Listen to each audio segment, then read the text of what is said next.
এই মুহূর্তের মধ্যে আমি মুফতি শামীম আল মিসবাহ যদি মৃত্যু হয়ে যায়, আমার সংবাদ আমার বাড়িতে চলে যাবে। আমার সংবাদ আমার বাড়িতে পৌঁছানোর পর আমার জন্য বড়ই পাতার গরম পানি আমার জন্য প্রস্তুত করা শুরু হয়ে যাবে। দোকানে চলে যাবে, দোকানে যাওয়ার পর কাফনের কাপড় কিনবে। কথা বলেন ঠিক কিনা? আমার জন্য কেউ বা চলে যাবে বাঁশের ঝাড় থেকে বাঁশ কাটার জন্য, কেউ বা চলে যাবে কবর খনন করার জন্য। ও মুসলমান, আমি যেই জামাগুলো, যেই পোশাকগুলো আমি দুনিয়ার মধ্যে শপিং মলের মধ্যে গিয়ে আমার কষ্ট উপার্জিত টাকা পয়সা দিয়ে যেই পোশাকগুলো কিনেছিলাম, এই পোশাকগুলো কিন্তু আমার শরীর থেকে খুলে ফেলবে। আমার ভাইরা, আমার বন্ধুগণ, যেই দামি দামি আমি বাড়ি তৈরি করেছিলাম, হালালকে হালাল মানে নাই, হারামকে হারাম মানে নাই, সব কিছু টাকা মিলিয়ে আমি একটা বাড়ি তৈরি করেছিলাম। ওই বাড়ি থেকেও আমাকে রাত্রেবেলায় নামায়া দেবে। সকলের বিবি বলবে, ও আব্দুর রহিম, ও আব্দুল করিম, যেই বিবির জন্য সুদ খাইছি, হারাম খাইছি, ওই বিবিটাও কিন্তু আমি মারা গেলে, আমরা মারা গেলে আমাদের সন্তানদেরকে বলবে, এই লাশটা দেখলে আমার ভয় লাগে, একে তাড়াতাড়ি তোমরা আন্ডারগ্রাউন্ডে নামায়া দাও। আমার ভাইরা, আমার বন্ধুগণ, মনের কান দিয়ে আমার কথাগুলো শোনো। আর রাত্রিবেলায় বাড়িতে গিয়ে বালিশের সাথে মাথা ঠেকাই যা চিন্তা করবা।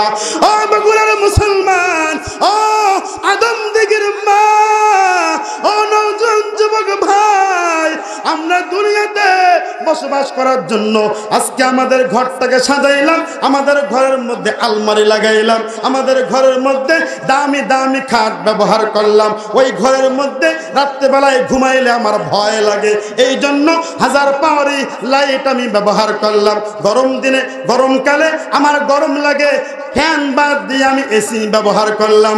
একটা বার চিন্তা করে দেখো, ওই কবরের মধ্যে, ঘর অন্ধকার কবর, ওই কবরের মধ্যে কিন্তু কোনো লাইট নাই। কথা বলেন ঠিক কিনা?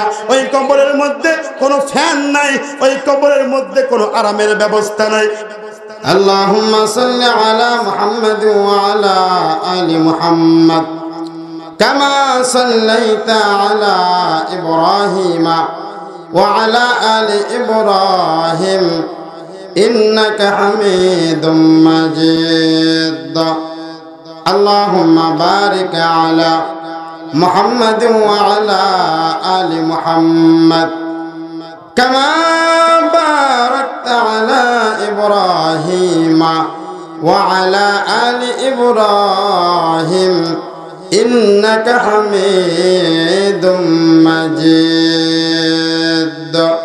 সকলে জবান খুলে একটু জিকির করি লা ইলাহা ইল্লাল্লাহ। আসসালামু আলাইকুম। আমি মাসুলে আছি, পরে কথা আছে। লা ইলাহা ইল্লাল্লাহ।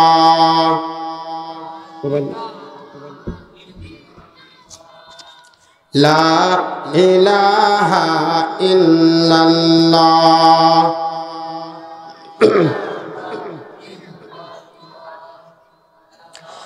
ঈমানের পথে অবিচল থেকে আমার মরণ যেন হয়। ঈমানের পথে অবিচল থেকে আমার মরণ যেন হয়। তোমার কাছেই মিনতি আমার, তোমার কাছেই মিনতি আমার। হে রহিম দয়াবান, ঈমানের পথে অবিচল থেকে আমার মরণ যেন হয়। মুহাম্মদ লা ইলাহা ইল্লাল্লাহ। চা দেন ভাই।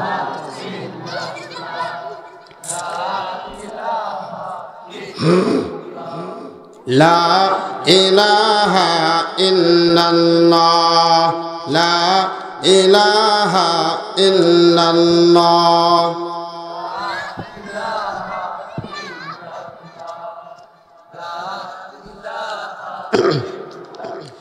লা ইলাহা ইল্লাল্লাহ মুহাম্মাদুর রাসূলুল্লাহ। সকলে জবান খুলে বলি সাল্লাল্লাহু আলাইহি ওয়াসাল্লাম।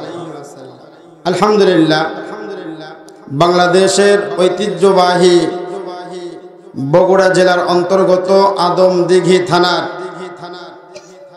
সান্দিড়া ব্যাপারীপাড়া জামে মসজিদের উদ্যোগে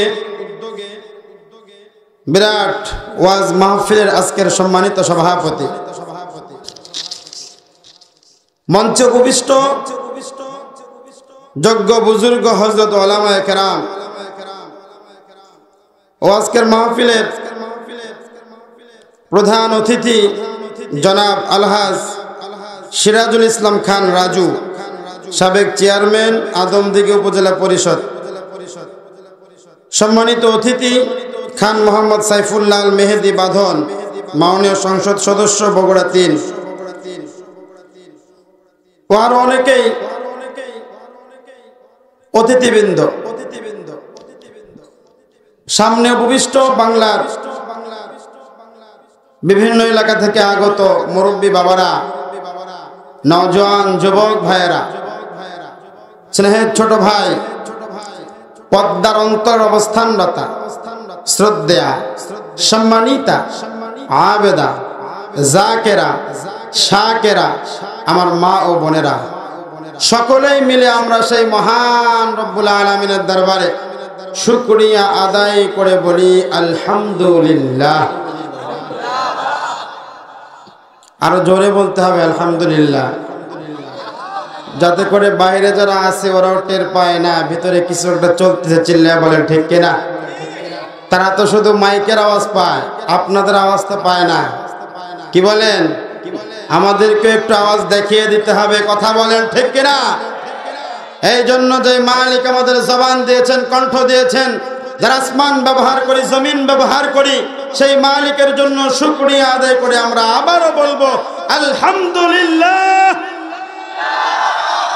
মাশাআল্লাহ, লক্ষ কোটি দুরূদ ও সালাম আকায়ে নামদার তাজদারে মদিনা মরুদুলাল মুহাম্মদ মুস্তাফা, সকলে বলি সাল্লাল্লাহু আলাইহি ওয়াসাল্লাম। সম্মানিত বৈষ্ঠ, এই যে আমরা এই কোরআনের বাগানে বসেছি, আচ্ছা বলেন তো লাভ করেছি না লস করেছি? আরো জোরে বলতে হবে, লাভ করেছি না লস করেছি? অবশ্যই লাভ করেছি। কথা বলেন ঠিক কিনা? কারণ এটা এমন একটা জায়গা, যে জায়গাতে বসলেই গুনাহ মাফ। আসতে বলেন সুবহানাল্লাহ। শয়তানে শুনলে রাগ করলে সমস্যা আছে না? হ্যাঁ, সমস্যা আছে। আমার ভাইরা, আমার বন্ধুগণ, দেখেন এই জায়গার মধ্যে যদি মনে করেন আমাদের রাষ্ট্রপতি অথবা প্রধানমন্ত্রী যদি আসতো, আচ্ছা বলেন তো আগে পরে পুলিশের গাড়ি থাকতো কি থাকতো না? থাকতো না? তাহলে তারা দুনিয়ার সম্মানিত মানুষ, এই জন্য তাদেরকে পুলিশ প্রোটোকলের মাধ্যমে বিভিন্ন জায়গায় আনা নেওয়া করা হয়। কথা বলেন ঠিক কিনা? এই যে আপনারা এখানে আসছেন, আচ্ছা বলেন তো এই প্রোগ্রামে আসার কারণে আপনাদের কি মাহফিল কমিটি প্রত্যেককে 100 কোটি টাকা দিবে? হ্যাঁ, দেবে না। কিন্তু আমরা বিভিন্ন সময় দেখেছি দুনিয়ার বিভিন্ন মিটিং মিছিলের মধ্যে গেলে টাকা পাওয়া যায়। কথা বলেন ঠিক কিনা? এক কাপ চা তো অন্তত পাওয়া যায়। কথা বলে না? অন্তত এক কাপ চা তো পাওয়া যায়। এই যে এই জায়গার মধ্যে আপনারা আসছেন, আর মহান বিশ্বের স্রষ্টা আপনাদের জন্য কোনো উপহার রাখবেন না, এটা তো হতে পারে? এটা তো হতে পারে না। আপনারা এই জায়গার মধ্যে আসছেন আর আপনাদের মালিক আপনাদের জন্য কোনো কিছু রাখবে না, এটা কখনো হতে পারে না। আপনার আমার পয়গম্বর সরকারে দো আলম নবী হাদিস শরীফের মধ্যে বলেন, ও আমার উম্মতেরা শোনো, এই পৃথিবীর এই দুনিয়ার মধ্যে যেই জায়গাতে আল্লাহর কোরআনের আলোচনা করা হয়, আমি পয়গম্বরের আলোচনা করা হয়, ওই জায়গাটাকেই আল্লাহ পাক রব্বুল আলামিন জান্নাতের বাগান ঘোষণা করেছেন। জোরে জোরে বলেন সুবহানাল্লাহ। কি ঘোষণা করেছেন? জান্নাতের বাগান ঘোষণা করেছেন। তার মানে যারা ভালো চায় না ওরা কিন্তু আসে নাই। কথা বলেন ঠিক কিনা? ওরা বিভিন্ন জায়গায় ঘুরে বেড়াচ্ছে।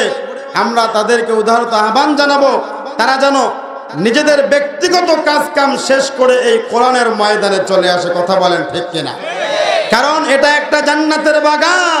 এই জান্নাতের বাগানের মধ্যে বসলেই পয়গম্বর বলেছেন বান্দার সগীরা গুনাহগুলো মাফ হয়ে যায়। জোরে বলেন সুবহানাল্লাহ। কি গুনাহ মাফ হয়ে যায়? বান্দার সগীরা গুনাহগুলো আল্লাহ পাক রব্বুল আলামিন মাফ করে দেয় এই কোরআনের মজলিসে বসার দ্বারা। জোরে বলেন সুবহানাল্লাহ। শুধু কি তাই? তাই নয়, আল্লাহ পাক রব্বুল আলামিন এই ময়দানটার চতুর্দিক থেকে ফেরেশতা নিযুক্ত করে রেখেছেন। জোরে বলেন সুবহানাল্লাহ। চতুর্দিক থেকে ফেরেশতা নিযুক্ত করে আল্লাহ পাক রব্বুল আলামিনের ফেরেশতারা একজনের কাঁধের উপরে আরেকজনের কাঁধের উপরে করে করে ওই ফেরেশতারা আল্লাহ পাক রব্বুল আলামিনের আরশ মহল্লা পর্যন্ত চলে যায়। জোরে জোরে বলা যাবে কি সুবহানাল্লাহ।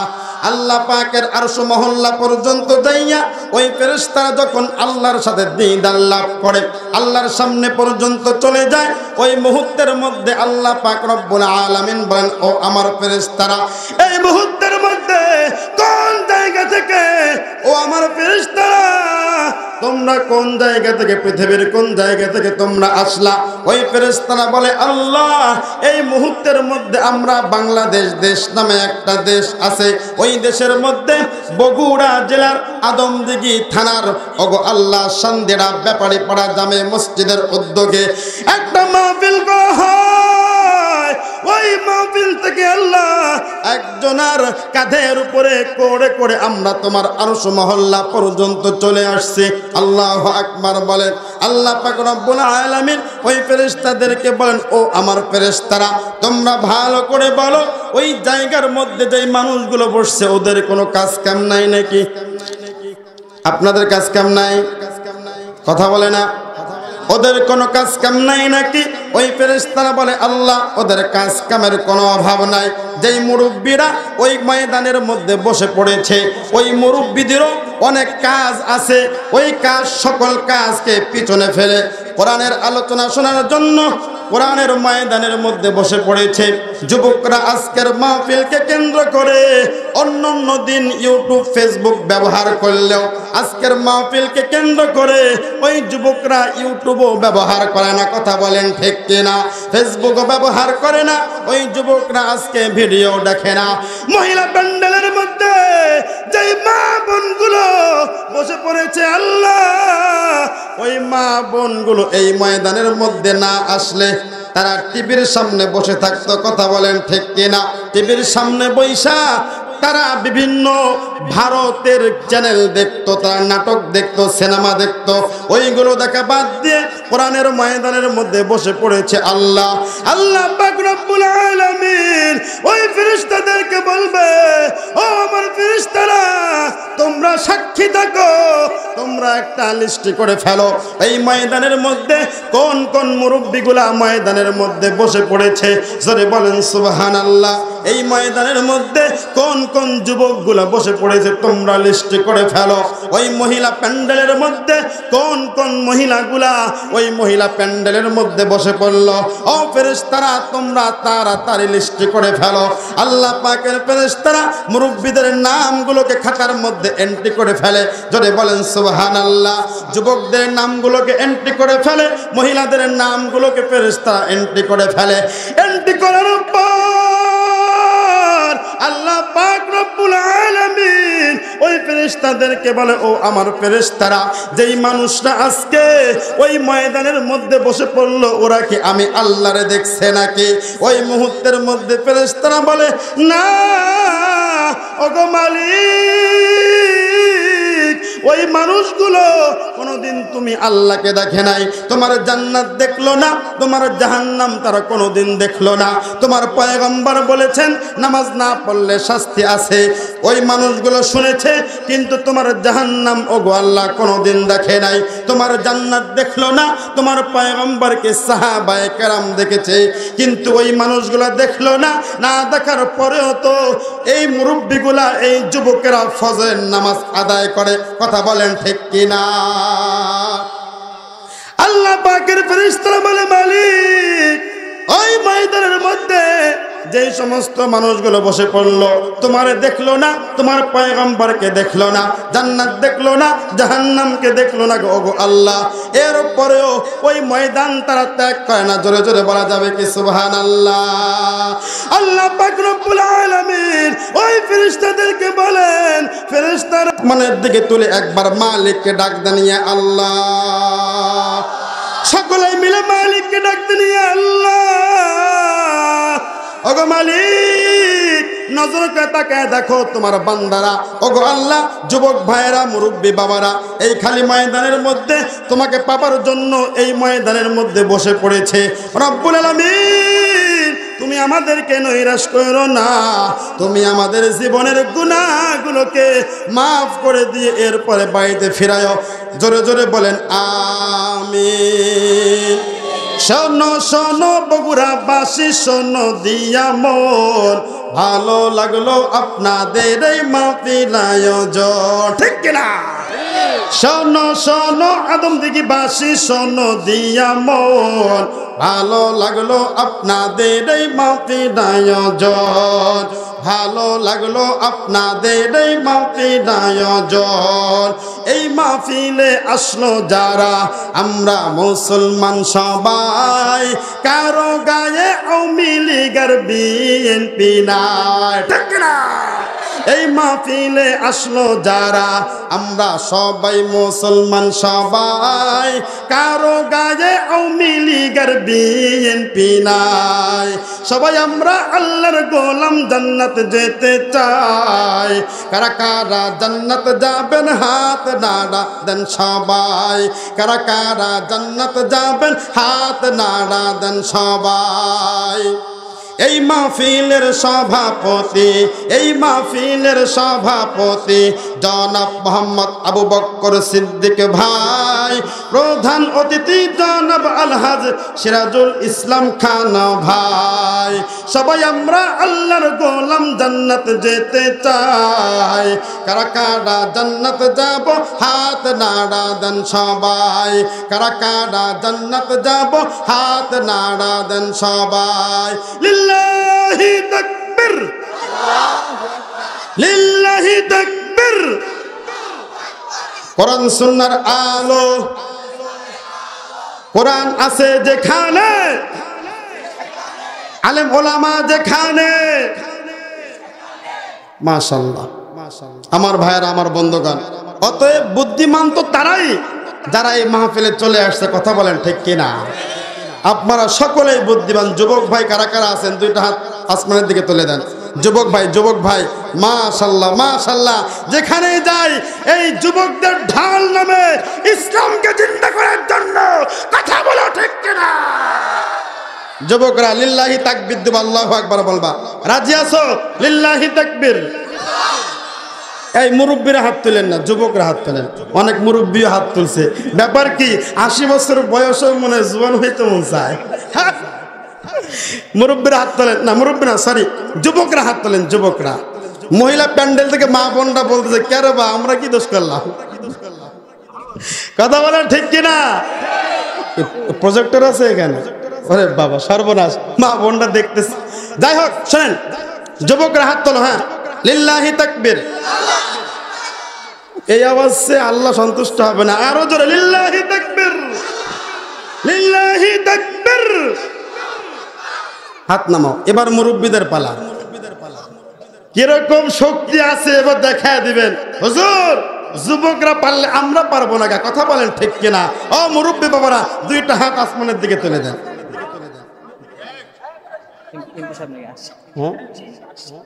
এমপি সাহেব আসছে? কোথায় আসছে? দেন স্লোগান দেন। আচ্ছা হাত নামান।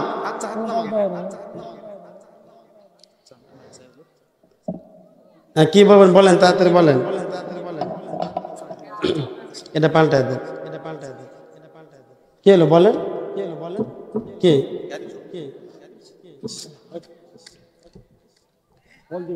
আচ্ছা আচ্ছা, মুরব্বী বাবাদেরকে হাত তুলতে বলছি তাই না? একটু রাগ করতেছেন আমার উপরে? রাগ করতেছেন? আলোচনা চলবে তো ইনশাআল্লাহ? চলবে তো ইনশাআল্লাহ? ও মুসলমান, আমরা অন্য অন্য জেলার মানুষের মতো আমরা অত বোকা নই, কথা বলেন ঠিক কিনা? যে হুজুরকে রেখে মাহফিল রেখে আমরা বাড়িতে গিয়ে ঘুমাবো, চিল্লে বলেন ঠিক কিনা? আমরা অনেক চালাক, কথা বলেন ঠিক কিনা? আল্লাহর কোরআনের জন্য আমরা জীবন দিতে প্রস্তুত, কথা বলেন ঠিক কিনা? আমার ভাইরা, আমার বন্ধুগণ, এটা পাল্টাই দিচ্ছেন। এমপি সাহেবের আগমন চন্দ্রবাসীর পক্ষ থেকে, মাহফিলবাসীর পক্ষ থেকে লিল্লাহি তাকবীর।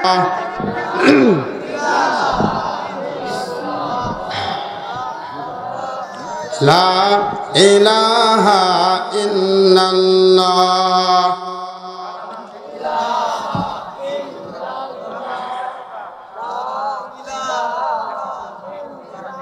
মোহাব্বতে সকলে জিকির করি, লা ইলাহা ইল্লাল্লাহ।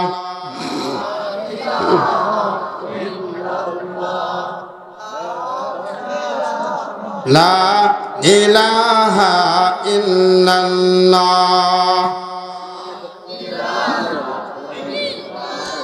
লা ইলাহা ইল্লাল্লাহ মুহাম্মাদুর রাসূলুল্লাহ সাল্লাল্লাহু আলাইহি ওয়াসাল্লাম। মনোযোগ কে এদিকে আছে? হ্যাঁ, আলোচনা চলবে তো ইনশাআল্লাহ? তাহলে মুরব্বীদেরকে হাত তুলতে বলছিলাম, মনে আছে আপনাদের? হ্যাঁ হ্যাঁ, মুরব্বী আমার হাত তোলেন। লিল্লাহি তাকবীর। কিছু কিছু মুরব্বী হাত তুলতেছে না, বুঝলাম না কি ওরা কি মনে মনে জুয়ান দাবি করে নাকি? হ্যাঁ, লিল্লাহি তাকবীর, লিল্লাহি তাকবীর। মাশাআল্লাহ, এবার আমরা মুরব্বী জুয়ান সবাই মিলে তাকবীর দেব। রাজি আছি মুসলমান? হ্যাঁ, লিল্লাহি তাকবীর, লিল্লাহি তাকবীর।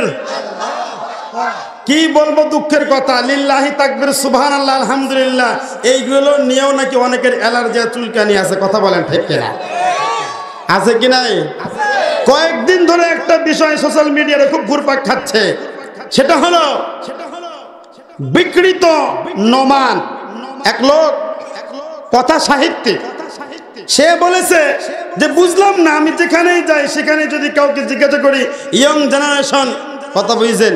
ইয়ং জেনারেশন এটা কি বাংলা না ইংরেজি? ইংরেজি। হ্যাঁ, ইংরেজি। উনি বলতে যেখানেই যাই বাংলার ভিতরে আরবি ঢুকায় দেয়, বলে কেমন আছো? বলে আলহামদুলিল্লাহ। কখন যাবা? বলে যাবো ইনশাআল্লাহ। এইগুলো আবার কি বাংলার ভিতরে আরবি ঢুকিয়ে দিয়ে বাংলা সংস্কৃতিকে নষ্ট করতেছে, যদি বলেন নাউজুবিল্লাহ। হ্যাঁ মুসলমান, আমি আপনাদেরকে বলতে চাই, গতকালকে গিয়েছে 7ই মার্চ, আপনারা জানেন আজকে কতই মার্চ?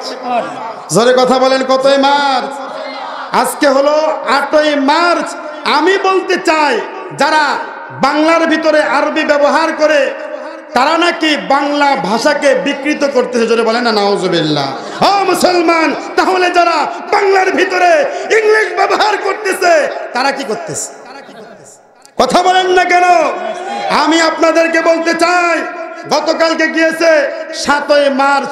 7ই মার্চ রেসকোর্সের ভাষণে আমাদের একজন জাতীয় নেতা বঙ্গবন্ধু শেখ মুজিবুর রহমান তিনি বলেছিলেন, রক্ত যখন দিয়েছি রক্ত আরো দিব, তবু বাংলার মানুষকে মুক্ত করেই ছাড়বো ইনশাআল্লাহ। ইনশাআল্লাহ মনে হয় বাংলা শব্দ, কি বলেন? এই কথা বলেন না কেন? কি শব্দ ইনশাআল্লাহ? এই ভাই, আবার এইগুলোর মধ্যে আবার রাজনীতি খুঁজেন না, আবার খবরদার। সব কিছুর মধ্যে রাজনীতি খোঁজা যাবে না মুসলমান। কথায় কথা মনে পড়ে না, বলেও পাই না, বলবো কি বলবো? দেখেন, এক লোক এক চিত্রাঙ্কনের কাছে গেছে, যাওয়ার পরে বলতেছে, ওস্তাদ আমার পিঠে একটা বাঘের ছবি এঁকে দেন। কিসের ছবি? কথা বলেন না কেন? কিসের ছবি? একটু বাঘের ছবি এঁকে দেন। ঠিক আছে, তোর গেঞ্জি খোল। গেঞ্জি খুলছে, খোলার পরে সুই গরম করে যেই তার পিঠের মধ্যে চিৎকার দিয়ে উঠছে। চিল্লাস কা? উস্তাদ কি করতেছেন? পিঠের মধ্যে সুই ঢুকাইছি, বাঘের পা আঁকতেছে। দরকার নাই পা, ঠিয়া দে, দরকার নাই পা, সামনে আগা। এরপরে আবার যখন খোঁচা মারছে, কেটা কত এরকম করে কি আঁকতেছে ওস্তাদ? বাঘের সামনের দুটা পা আঁকতেছি। দরকার নাই পা, থাক, এই পায়ের দরকার নাই। এরপরে আবার খোঁচা মারছে, আবার চিল্লান দিছে। কি হয়েছে? বাঘের লেজ আঁকতেছি, পা আঁকতেছি, এগুলো খোঁচাইতে হবে না? দরকার নাই, পায়েরও দরকার নাই, তোর লেজেরও দরকার নাই। আবার যখন ওস্তাদ সুই গরম করে দিছে, আবার পিঠের মধ্যে ঘুটা মারা। যখন এমন করে উঠছে, কি রে তোর কি হয়েছে, এমন করস কে? ওস্তাদ কি আঁকতেছেন? বাঘের বডি আঁকতেছি। দরকার নাই তোর বডি, রাখ, সামনের দিকে আগা। আবার যখন সামনের দিকে আগানোর জন্য দিছে সুইয়ের গুতা, আব্বা দরকার নাই বাঘের ছবি। ওই মুহূর্তের মধ্যে ওস্তাদ তাকে উল্টা দিকে ঘুরাইছে।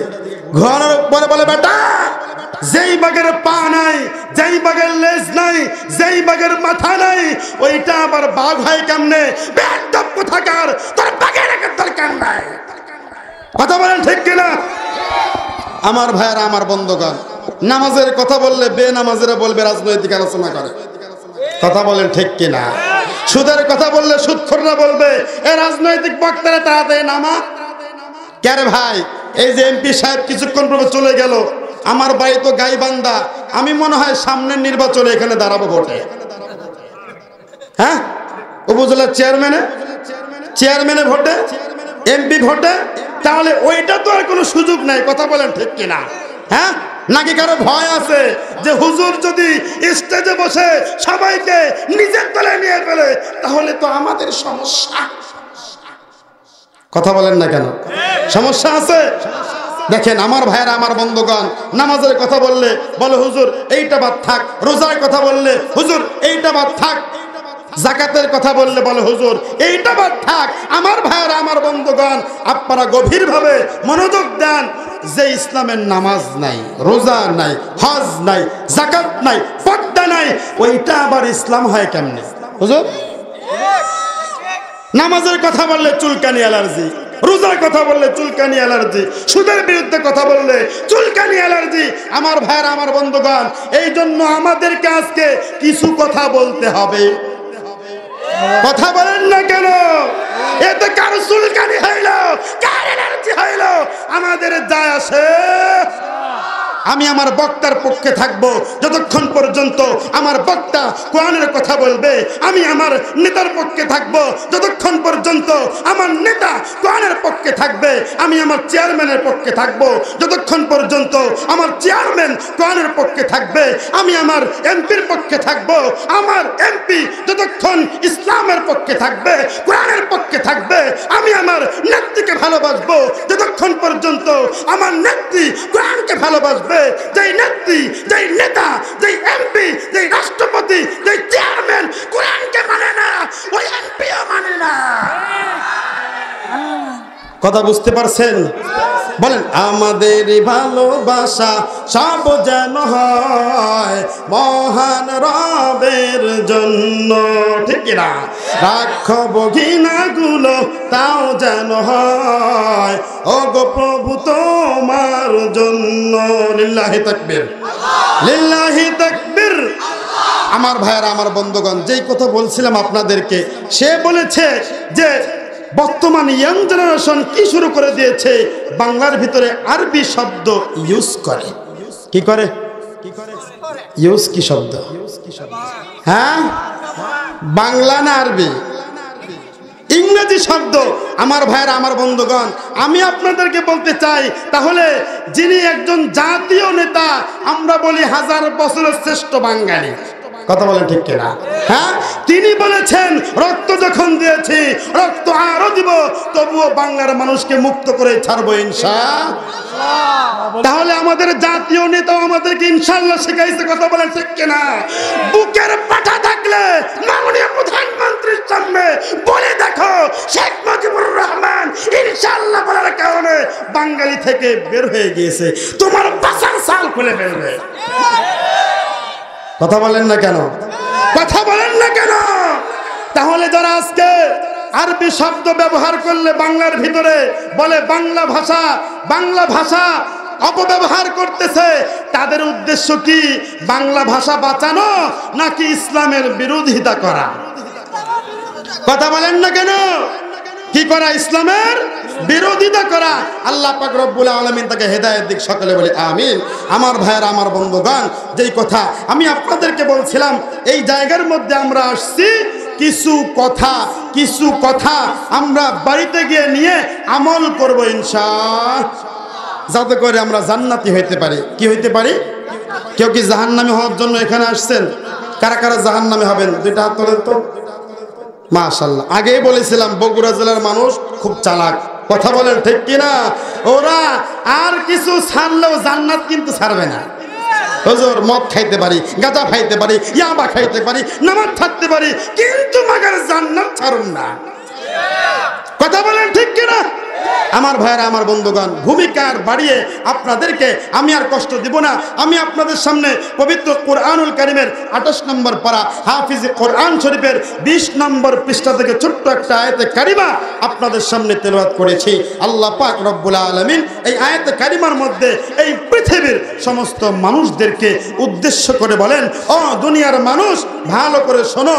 ওই মানুষ থেকে আল্লাহ পাক রব্বুল আলামিন যাচাই বাছাই করে আল্লাহ পাক রব্বুল আলামিন পবিত্র কোরআনুল কারীমের মধ্যে বিভিন্ন জায়গায় ইয়া আইয়ুহান নাস বলেছেন। কি বলেছেন? তার মানে এই পৃথিবীর সমস্ত মানুষকে উদ্দেশ্য করে বলেছেন ইয়া আইয়ুহান নাস। এর ভিতরে হিন্দু আছে, বৌদ্ধ আছে, মুসলমান আছে, দুনিয়ার যত জাতি আছে সব জাতিকে উদ্দেশ্য করে আল্লাহ পাক রব্বুল আলামিন কথা বলেছেন। কিন্তু আমি যে আয়াতে কারিমা আপনাদের সামনে তেলাওয়াত করেছি, আল্লাহ পাক রব্বুল আলামিন এই আয়াতে কারিমার মধ্যে কাফেরের কথা বলেন নাই, কোনো বেঈমানের কথা বলেন নাই, নাস্তিকের কথা বলেন নাই। এই আয়াতে কারিমার মধ্যে আল্লাহ পাক রব্বুল আলামিন শুধুমাত্র কেবলমাত্র আমাদের কথা বলেছেন। বাড়িতে যায় কয়েন সুবহানাল্লাহ, হ্যাঁ, নাকি বাড়ি থেকে বেগম বলে দিয়েছে খবরদার হুজুর যাই বলো তুমি কিন্তু কথা বলবে না, বললেই কিন্তু সমস্যা আছে। এই বলে দিয়েছে, কেউ বলে দিয়েছে? হ্যাঁ, এরকম কেউ বলে নাই তো? এখন তো সময় বলো হুজুর আমাদের বাড়ির চেয়ারম্যান কিন্তু আমার বউ। কথা বলেন ঠিক কিনা? হ্যাঁ, এই জন্য কথা হিসাব নিকাশ করে বলতে হয়। ও মুসলমান, মাহফিলে যেহেতু আসছেন, এখানেও হিসাব নিকাশ করে কথা বলবেন, তবে যেই কথাগুলো বলার দরকার সেগুলো আমাদের বলতে হবে। কথা বলেন ঠিক কিনা? আমার ভাইরা, আমার বন্ধুগণ, পবিত্র কোরআনুল কারীমের মধ্যে আল্লাহ পাক রব্বুল আলামিন এই আয়াতের মধ্যে বলেন ইয়া আইয়ুহাল্লাযীনা আমানু তুবু ইলাল্লাহ। জোরে বলেন সুবহানাল্লাহ। আল্লাহ পাক রব্বুল আলামিন এই আয়াতে কারিমার মধ্যে দুনিয়ার মুমিনদেরকে ডেকে ডেকে বলতেছেন, জোরে বলেন সুবহানাল্লাহ। আমরা সকলে আল্লাহ পাক রব্বুল আলামিনকে বিশ্বাস করি, আলহামদুলিল্লাহ বলেন। আমাদের মালিককে, দুইটা হাত উপরের দিকে তোলেন। আমাদের মালিককে, আরো জোরে বলেন আমাদের মালিককে। দুইটা হাত নিচের দিকে নামান। আল্লাহ পাক রব্বুল আলামিন এই আয়াতে কারিমার মধ্যে দুনিয়ার মানুষদেরকে বলতেছেন, ও দুনিয়ার মুমিনেরা, ও দুনিয়ার মুমিনরা, ভালো করে শোনো, ইয়া আইয়ুহাল্লাযীনা আমানু তুবু ইলাল্লাহ, ও আমার ইমানদার বান্দা এবং বান্দিরা, তোমরা তওবা করো। কেমন তওবা করবা? ও আমার ইমানদার বান্দারা, ও আমার ইমানদার বান্দিরা, তোমরা ভালো করে শোনো, তাওবাতান নাসুহা, তোমরা তওবা করো বিশুদ্ধ তওবা। এখন আমরা আল্লাহকে বলবো, মালিক আমরা কেন তওবা করব? তুমি একটু আমাদেরকে বলে দাও। কথা বলেন ঠিক কিনা? আল্লাহ পাককে যখন বলি, ওগো আল্লাহ আমরা কেন তওবা করব, তুমি একটু আমাদেরকে বলে দাও। আল্লাহ পাক রব্বুল আলামিন বলেন, বান্দা দুনিয়ায় তো বাটপারি আর সিটারি কম করলা না। কথা বলেন ঠিক কিনা? ওজনের মধ্যে যদিও দেখা যায় তুমি ওজন ঠিক দাও, কিন্তু ভেজাল আছে কি নাই? ওজনে কম দেয় কি দেয় না? আপনাদের বগুড়ার মানুষ খুব ভালো, আমার গাইবান্ধার কথা বলতেছি, বেশি দূরে না কিন্তু এখান থেকে। কথা বলেন ঠিক কিনা? হ্যাঁ, আল্লাহ পাক রব্বুল আলামিন বলেন, ও বান্দা এই দুনিয়ার মধ্যে নাফরমানি তুমি বান্দা কম করলা না। আল্লাহ পাক রব্বুল আলামিন দুনিয়ার মানুষদেরকে লক্ষ্য করে বলতেছেন, ও দুনিয়ার মানুষ শোনো, আমি আল্লাহ পাক রব্বুল আলামিন তোমাকে বানাইছি, আমি আল্লাহ ভালো করে জানি। ও বান্দা তুমি কবরের শাস্তি সহ্য করতে পারবা না। কথা বলেন ঠিক কিনা? আল্লাহ পাক রব্বুল আলামিন দুনিয়ার সমস্ত মানুষদেরকে ডেকে ডেকে বলতেছেন, ও আমার ইমানদার বান্দা এবং বান্দিরা, আমি আল্লাহ পাক রব্বুল আলামিন তোমাদেরকে অনেক মহব্বত করি, আমি আল্লাহ পাক রব্বুল আলামিন তোমাদেরকে অনেক মহব্বত করি। ও বান্দা এই পৃথিবীর মধ্যে তওবা না করে, ও বান্দা তুমি যদি কবরের মধ্যে ঢোকো, ও বান্দা তোমার চামড়ার শরীর কিন্তু আগুন সহ্য করতে পারবে না। কথা বলেন ঠিক কিনা? এই জন্যই তো আল্লাহ পাক রব্বুল আলামিন পবিত্র কুরআনুল কারীমের মধ্যে বলেছেন, ইয়া আইয়ুহাল্লাযীনা আমানু তাকুল্লাহ। আল্লাহ পাক রব্বুল আলামিন এই আয়াতে কারিমার মধ্যে বলতেছেন, ও আমার ইমানদার বান্দারা, তোমরা আমি আল্লাহকে ভয় করো, ভয় করার মতো। জোরে জোরে বলেন সুবহানাল্লাহ। আল্লাহকে ভয় করতে হবে। কেমন ভয় করতে হবে? ভয় করার মতো ভয় করতে হবে। কথা বলেন ঠিক কিনা? যেই ভয় করলে ও বান্দা তুমি ওজনে কম দিবা না, যেই ভয় করলে ও বান্দা তুমি কখনো রোজা বাদ দিবা। সামনে আসতেছে রমজানুল মুবারক। কথা বলেন ঠিক কিনা? আল্লাহ পাক রব্বুল আলামিন এই রমজানুল মুবারকে পুরো 30 দিন আল্লাহ পাক রব্বুল আলামিন বছরে 365 দিন তার বান্দাদেরকে ডাক দেন। ডাক দিয়ে বলে, বান্দা আমি আল্লাহ পাক রব্বুল আলামিন তোর প্রথম আসমানে চলে আসছি। জোরে জোরে বলেন সুবহানাল্লাহ। আল্লাহ পাক রব্বুল আলামিন বান্দা আমি আল্লাহ পাক রব্বুল আলামিন বছরে 365 দিন, আমি আল্লাহ পাক রব্বুল আলামিন মাসের 30 দিন, আমি আল্লাহ পাক রব্বুল আলামিন সপ্তাহে 7 দিন, আমি আল্লাহ পাক রব্বুল আলামিন দিনে 24 ঘন্টা তোকে সার্ভিস দেওয়ার জন্য আমি আল্লাহ পাক ঘুমাই না। জোরে জোরে বলা যাবে কি সুবহানাল্লাহ?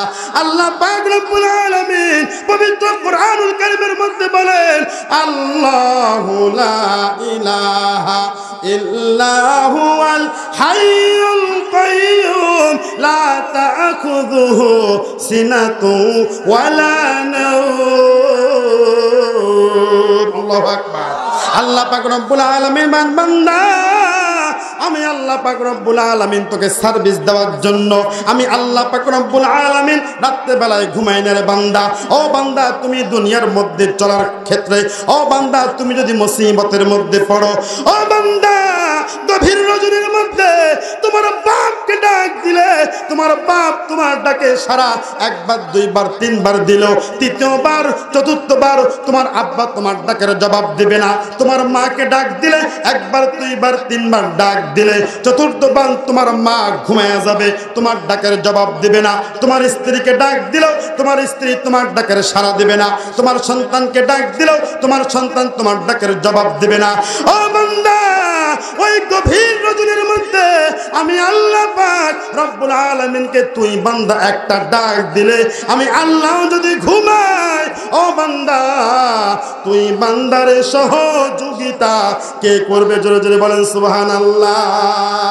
এই জন্যই তো আল্লাহ পাক রব্বুল আলামিন পবিত্র কুরআনুল কারীমের মধ্যে বলেছেন, ও বান্দা আমি আল্লাহকে ভয় করো। কেমন ভয় করবা? আমি আল্লাহকে ভয় করো। ও বান্দা কেমন ভয় করবা? যেমন ভয় করেছে সাহাবায়ে কেরাম, যেমন ভয় করেছে পয়গম্বররা, যেমন ভয় করেছে আল্লাহর ওলিরা, কথা বলেন ঠিক কিনা? যেমন ভয় করেছে সাহাবায়ে কেরামরা কেমন ভয় করেছে রে মুসলমান? আল্লাহ পাক রব্বুল আলামিনকে এমন ভয় করেছে উসমান রাদিয়াল্লাহু তাআলা আনহু। আল্লাহ পাকের পয়গম্বরের জলিল কদর সাহাবী ছিলেন ওই উসমান রাদিয়াল্লাহু তাআলা আনহু। যখন নাকি কবরের পাশ দিয়ে যাইতেন, কবরের পাশ দিয়ে যাওয়ার সময় চোখের পানি ছেড়ে দিয়ে কাঁদতেন আর বলতেন, ও কবর তুই তো এমন একটা ঘর, তুই ঘরের মধ্যে আমি উসমান যদি যাই আমি উসমানকে চিনবি না, পয়গম্বরের জামাতাকে চিনবি না, পয়গম্বরের সাহাবীকে চিনবি না, কথা বলেন ঠিক কিনা? ও আমার পত্রান্তরের মা, ও আমার মুরব্বী বাবা গো, ও নওজোয়ান যুবক ভাই, মনের মেমোরিতে কিছু কথা সেভ করে নাও। এই দুনিয়ার মধ্যে কত জায়গায় গেলা, দোকানপাটে বসলা, এই দুনিয়ায় কত বন্ধুর পিছনে সময় দিলা, ওই বন্ধু কিন্তু তোমার জান্নাতে নিতে পারবে না, কথা বলেন ঠিক কিনা? এই দুনিয়ার বন্ধু, আজকে তোমার বন্ধু আছে, বিপদের মধ্যে পড়লে ওই বন্ধু তোমাকে আর কোনোদিন চিনবে না, কথা বলেন ঠিক কিনা? একবার চিন্তা করে দেখো এই মুহূর্তের মধ্যে, ও মুরব্বী বাবা, ও নওজোয়ান যুবক ভাই, পদ্মান্তরের মা, এই মুহূর্তের মধ্যে যদি আমাদের মৃত্যু হয়ে যায়, আমাদের মৃত্যু হইলে আমাদের বাড়িতে আমাদের মৃত্যুর সংবাদ চলে যাবে। আমি মুফতি শামীম আল মিসবাহ বলছি, এই মুহূর্তের মধ্যে আমি মুফতি শামীম আল মিসবাহ যদি মৃত্যু হয়ে যায়, আমার সংবাদ আমার বাড়িতে চলে যাবে। আমার সংবাদ আমার বাড়িতে পৌঁছানোর পর আমার জন্য বড়ই পাতার গরম পানি আমার জন্য প্রস্তুত করা শুরু হয়ে যাবে। দোকানে চলে যাবে, দোকানে যাওয়ার পরে কাফনের কাপড় কিনবে, কথা বলেন ঠিক কিনা? আমার জন্য কেউ বা চলে যাবে বাঁশের ঝাড় থেকে বাঁশ কাটার জন্য, কেউ বা চলে যাবে কবর খনন করার জন্য। ও মুসলমান, আমি যেই জামাগুলো, যেই পোশাকগুলো আমি দুনিয়ার মধ্যে শপিং মলের মধ্যে গিয়ে আমার কষ্ট উপার্জিত টাকা পয়সা দিয়ে যেই পোশাকগুলো কিনেছিলাম, এই পোশাকগুলো কিন্তু আমার শরীর থেকে খুলে ফেলবে, কথা বলেন ঠিক কিনা? আমার ভাইরা, আমার বন্ধুগণ, যেই দামি দামি আমি বাড়ি তৈরি করেছিলাম, হালালকে হালাল মানে নাই, হারামকে হারাম মানে নাই, সব কিছু টাকা মিলিয়ে আমি একটা বাড়ি তৈরি করেছিলাম। ওই বাড়ি থেকেও আমাকে রাত্রেবেলায় নামায়া দিবে, কথা বলেন ঠিক কিনা? সকলের বিবি বলবে, ও আব্দুর রহিম, ও আব্দুল করিম, যে বিবির জন্য সুদ খাইছি, হারাম খাইছি, ওই বিবিটাও কিন্তু আমি মারা গেলে, আমরা মারা গেলে আমাদের সন্তানদেরকে বলবে, এই লাশটা দেখলে আমার ভয় লাগে, একে তাড়াতাড়ি তোমরা আন্ডারগ্রাউন্ডে নামায়া দাও, কথা বলেন ঠিক কিনা? আমার ভাইয়েরা, আমার বন্ধুগণ, মনের কান দিয়ে আমার কথাগুলো শোনো, আর রাত্রিবেলায় বাড়িতে গিয়ে বালিশের সাথে মাথা ঠাকাই যা চিন্তা করবা।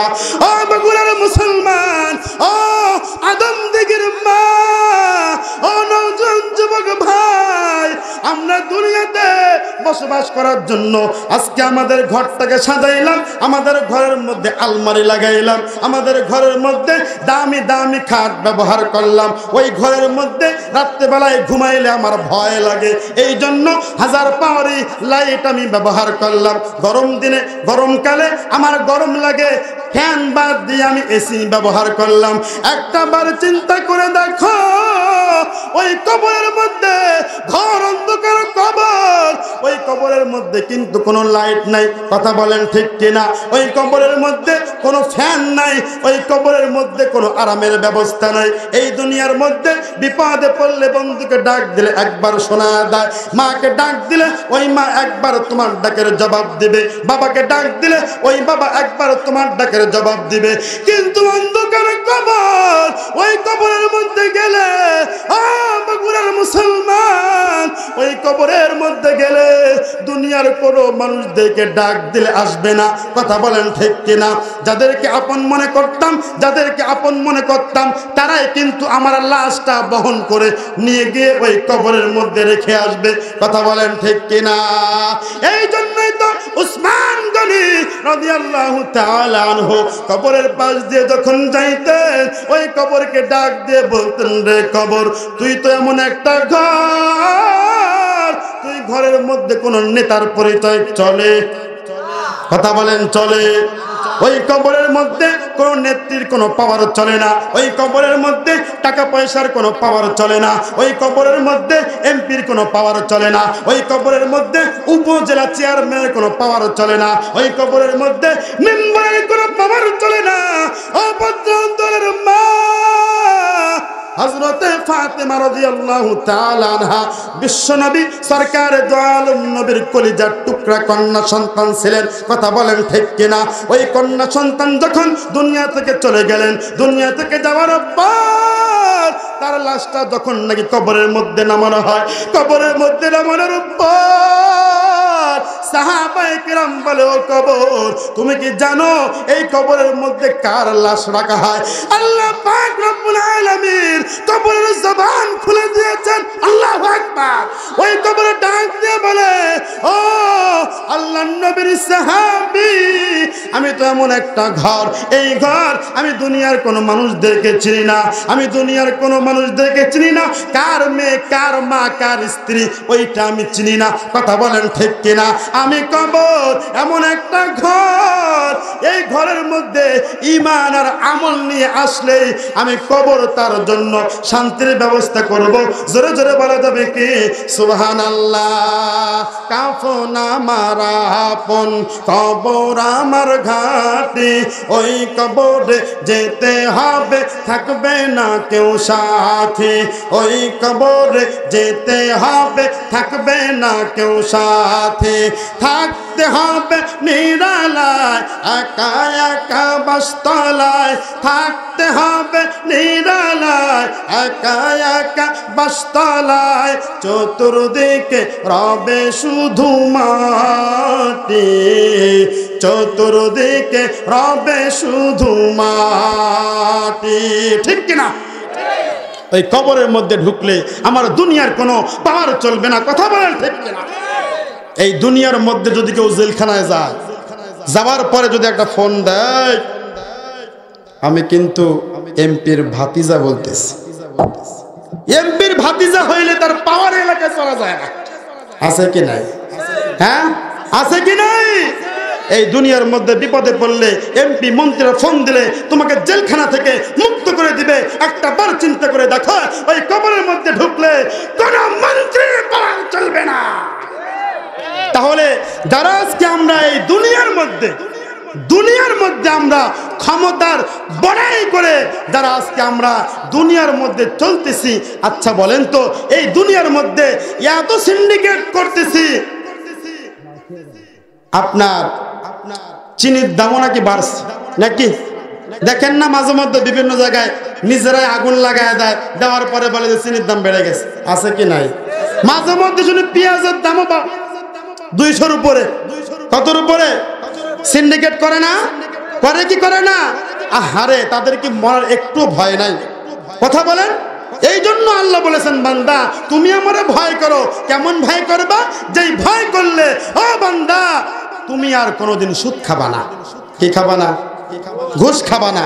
ও বান্দা, যেই ভয় করলে তুমি বান্দা 5 ওয়াক্ত নামাজ পড়া শুরু করবা। জোরে জোরে বলেন না সুবহানাল্লাহ। আমার ভাইয়েরা, আমার বন্ধুগণ, এই জন্য আল্লাহ পাক রব্বুল আলামিন পবিত্র কুরআনুল কারীমের মধ্যে বলেন, ইয়া আইয়ুহাল্লাযীনা আমানুত্তাকুল্লাহা হাক্কা তুকাতিহি। আল্লাহ পাক রব্বুল আলামিন বলেন, বান্দা তোমরা আমি আল্লাহকে ভয় করো। কেমন ভয় করবা? ভয় করার মতো ভয় করো, যেমন ভয় করেছিলেন সাহাবায়ে কেরাম। তারা কোনোদিন নামাজ কাজা করতেন না। কথা বলেন ঠিক কিনা? বিপদের মধ্যে পড়লেও তারা কখনো নামাজ কাজা করতেন না। জোরে জোরে বলা যাবে কি সুবহানাল্লাহ? একটু জিকির করি লা ইলাহা ইল্লাল্লাহ।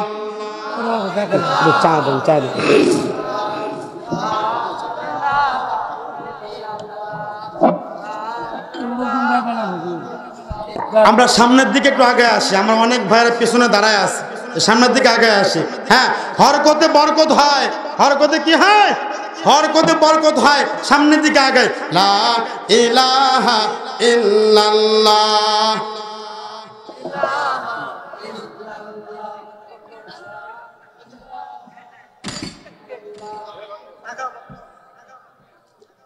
আচ্ছা ভাই, যারা দাঁড়ায় আছে তাদের উদ্দেশ্যে আমি বলতে চাই, আমি যতটুকু জানি আজকের মাহফিল কমিটি আজকে 2টা জায়গা করেছে। কয়টা জায়গা? যারা পুরুষ ওরা পুরুষ প্যান্ডেলে বসে পড়েছে, কথা বলেন ঠিক কিনা? যারা মহিলা ওরা মহিলা প্যান্ডেলে বসে পড়েছে। কিন্তু আমার প্রশ্ন, যারা দাঁড়িয়ে আছে ওরা কারা? এই যুবক ভাইরা, ওরা কারা? কথা বলে না। এই জন্য ও আপনারা জায়গা দেন নাই, তারা বসবে কিভাবে? হ্যাঁ, সামনের দিকে আগান, ওই যে ফাঁকা জায়গা আছে, সামনের দিকে আগান, সামনের দিকে আগান। জিকির করি লা ইলাহা ইল্লাল্লাহ।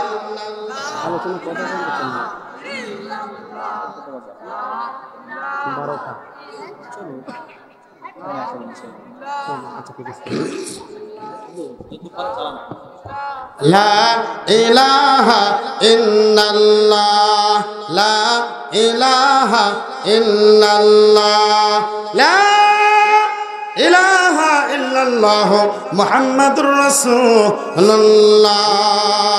আমার ভাইয়েরা, আমার বন্ধুগণ, মিশকাত শরীফ থেকে একটা হাদিস বলতেছি। বনি ইসরাইলের যুগে আপনার আমার পয়গম্বর সরকারে দো আলম নবী হাদিস শরীফের মধ্যে বলেন, ও দুনিয়ার মানুষ শোনো, আল্লাহ পাক রব্বুল আলামিনের একজন বান্দা ছিল বনি ইসরাইলের যুগে, যে নাকি দুনিয়ার এমন কোনো অন্যায় নাই, করে নাই, জেনা করেছে, ব্যভিচার করেছে, হারাম কাজ করেছে, দুনিয়ার মধ্যে অনেক অন্যায় কাজ করেছে। আচ্ছা বলেন তো, যে মুসলমান দিন শেষে সে আল্লাহকে ভয় করে কি করে না? জোরে কথা বলেন, করে কি করে না? সে কিন্তু দিন শেষে আল্লাহ পাক রব্বুল আলামিনকে ভয় করে। আল্লাহ পাকের ভয় ওই লোকের অন্তরের মধ্যে ঢুকে গেল। ওই ব্যক্তি চিন্তা করতেছে, হায় রে, আমার বাবাও কিন্তু এই দুনিয়া থেকে চলে গেছে, আমাকে একদিন এই দুনিয়া থেকে চলে যেতে হবে। ওই আল্লাহর বান্দার মৃত্যুর ভয় অন্তরের মধ্যে ঢুকে গেল। অন্তরের মধ্যে ঢুকানোর পর ওই ব্যক্তি তার সন্তানদেরকে ডাক দিয়েছে। ডাক দেওয়ার পরে বলতেছে, আরে সন্তানের দল, কোথায় আছো তোমরা? তাড়াতাড়ি আমার সামনে চলে আসো। সন্তানরা চলে আসছে।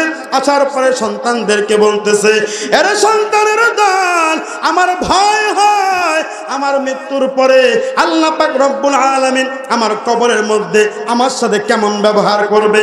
আমার বড্ড ভয় লাগে। আল্লাহর সামনে আমি এই চেহারা নিয়ে কেমনে দাঁড়াবো?